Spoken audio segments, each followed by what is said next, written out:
Bonjour Madame Bory. Bonjour. Alors c'est un plaisir et un honneur pour moi de vous accueillir aujourd'hui ici. Donc bienvenue au Gabon. Merci beaucoup. Alors nous allons avoir un entretien vraiment pour parler de votre engagement parce que depuis 4 ans on a vu les actions fortes que vous avez menées sur le groupe Eramet. Nous allons revenir essentiellement sur les activités du groupe mais sur tout ce qui est engagement RSE auprès de la société et votre contribution au développement de la communauté locale. Alors sans plus tarder, moi je suis très au fait de tout ce que vous faites au niveau d'Eramet et au niveau du Gabon, puisque nous avons vu que vous êtes engagé non seulement avec la Comilogue qui s'occupe donc de tout ce qui est extraction du manganèse, et notamment aussi le chemin de fer de la CETRAG, donc des actions que vous menez ici au Gabon et parallèlement au niveau du Sénégal. Nous avons vu tout ce que vous êtes en train de faire et vraiment on est impressionné. Comment vous faites pour avoir toute cette force pour vous engager autant au niveau du continent?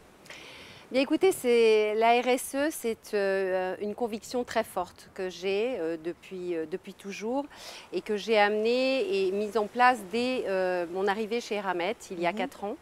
J'ai mis la RSE au centre du modèle de l'entreprise et donc le pilier central de la stratégie d'Eramet, c'est d'être une entreprise citoyenne, engagée et contributive.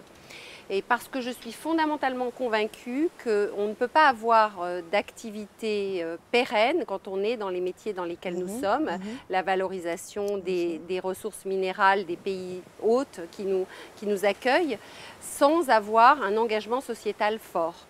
Et donc, nous avons mis ça en place à travers une feuille de route qui a été mise en œuvre en 2018 avec des objectifs sur tous les axes de la RSE. Et nous sommes allés même un pas plus loin cette année puisque nous avons mis dans les statuts de la société Eramet une raison d'être.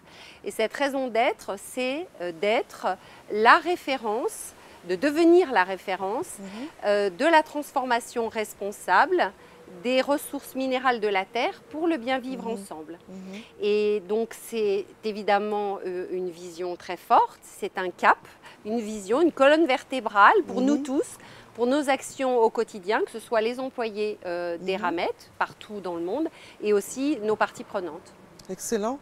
Alors moi, il y a un terme fort que j'ai trouvé, c'est le bien vivre ensemble. Alors je trouve que vous placez vraiment la barre très haute et c'est vraiment à l'image de votre engagement.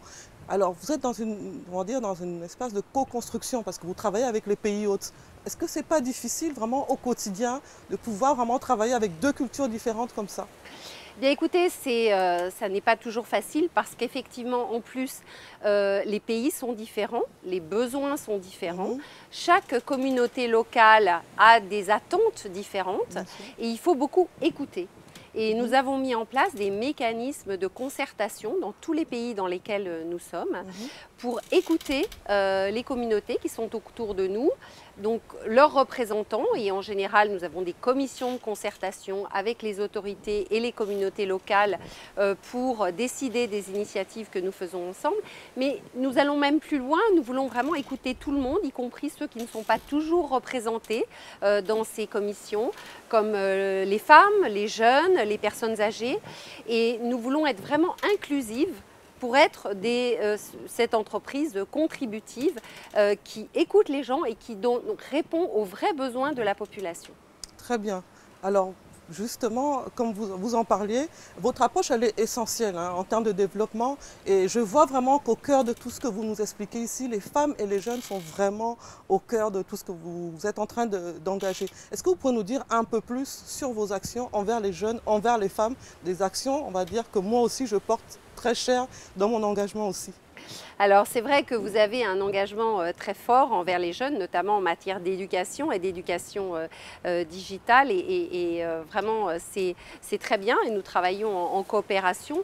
Nous faisons beaucoup pour la jeunesse et parce que nous considérons que c'est un axe fondamental pour l'avenir des pays et donc pour nous aussi. Et donc c'est la formation des jeunes, c'est donc l'éducation, c'est la santé, c'est le développement économique. Nous soutenons aussi les start-up dans le digital. Nous avons lancé récemment une grande opération au Gabon. Nous avons pris un engagement de former 500 femmes au digital parce que nous pensons aussi que le digital est un peu l'axe de développement de demain sur lequel l'Afrique a pris vraiment un tournant rapide et dont nous avons besoin, nous aussi, comme support dans nos opérations. Très bien.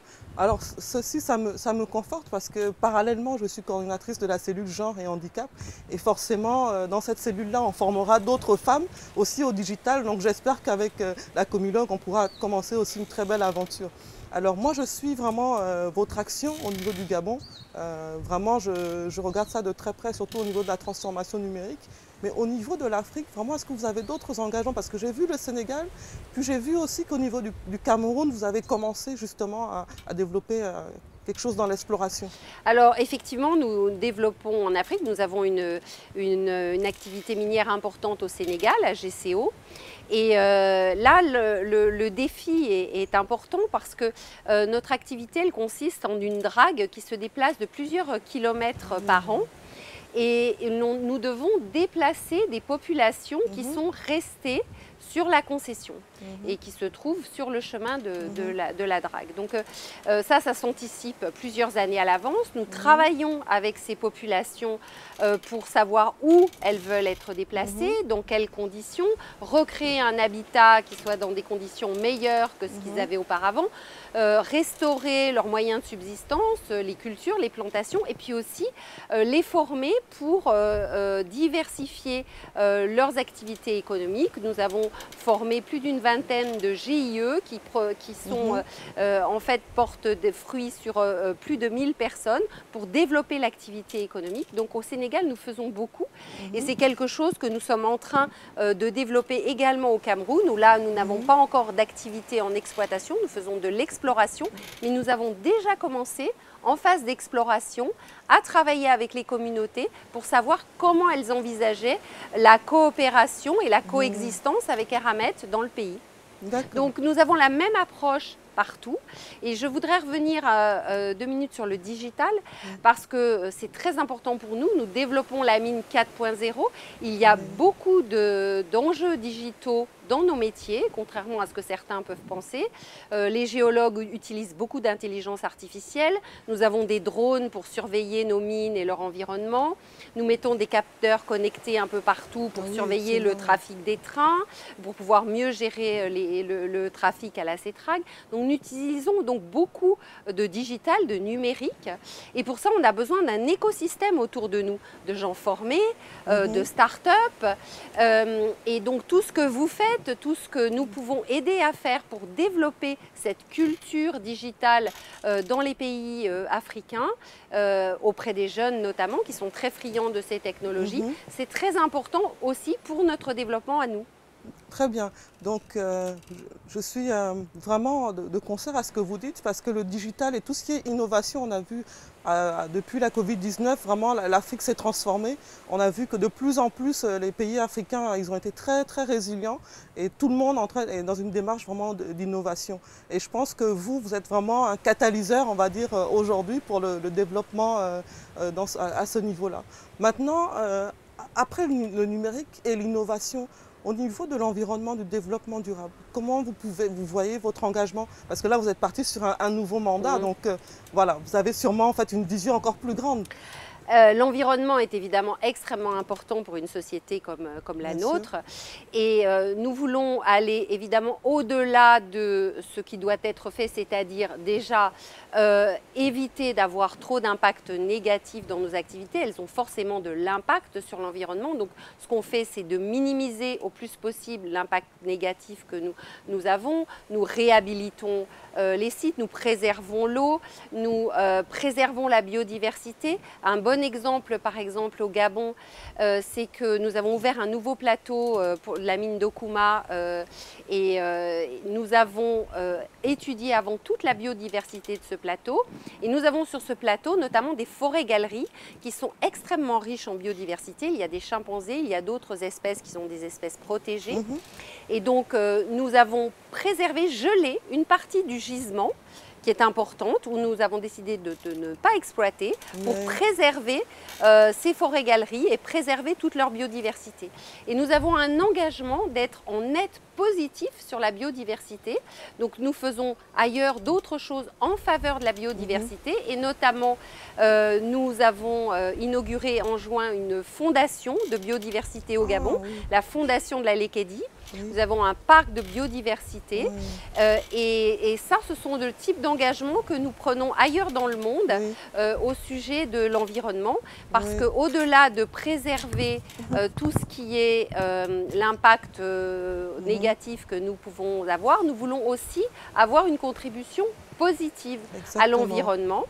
Et nous avons d'ailleurs des indicateurs que nous suivons au niveau du groupe pour vérifier que toutes nos filiales, toutes nos opérations partout dans le monde ont un impact positif sur leur environnement. Parce qu'au-delà des grands engagements que nous prenons via notre raison d'être, via nos engagements publics, il faut de l'action. Et cette action, elle se mesure. Et donc, nous prenons soin de la mesurer et nous publions ces indicateurs que nous mesurons dans chacune de nos filiales. D'accord, très bien. Donc voilà une très bonne décision qui a un impact positif, on va dire, sur l'environnement et sur les populations. Alors je suppose que les populations environnantes, la communauté locale doit être très satisfaite. Quel est votre retour par rapport à ces populations-là ? Écoutez, les populations, effectivement, elles étaient en attente d'avoir encore plus d'impact positif.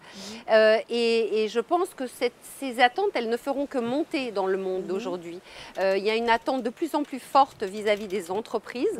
L'entreprise, elle ne doit plus être seulement apporteur d'emploi, elle doit être apporteur aussi de bien-être.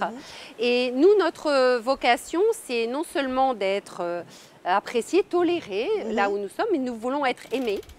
Et je pense que nous y travaillons beaucoup et que le retour des populations aujourd'hui est positif sur tous les changements que nous apportons et que nous allons continuer à apporter autour de nous. Au Gabon, nous avons créé 2 fonds RSE avec les autorités locales pour développer justement nos actions en partenariat. Et je pense que nous avons dès maintenant un retour positif sur les actions de ces fonds. Très bien.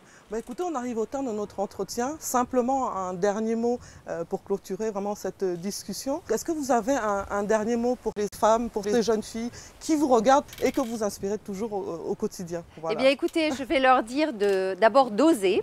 Elles ont beaucoup de talents. Nous recherchons des talents, quels qu'ils soient. La diversité en fait partie, des talents féminins, des talents de tous les pays. Et donc, il faut qu'elles osent. Les métiers de la mine et de la métallurgie sont aussi faits pour elles. Et nous sommes très accueillants pour les talents féminins dans nos groupes. Et donc, je les encourage à venir chez Eramet, mais aussi dans toutes les entreprises qui, comme nous, recherchent aujourd'hui des talents féminins et qu'elles n'aient pas peur. Mon message, c'est n'ayez pas peur, osez. D'accord. Félicitations encore, Madame Bory, pour votre engagement et aussi pour tout ce que vous faites pour les populations au niveau du Gabon. Et on est sûr que votre vision va encore aller très loin. En tout cas, continuez à nous inspirer. Merci à vous. Merci beaucoup et merci de cette invitation à cette conversation qui a été tout à fait plaisante. Merci. Merci.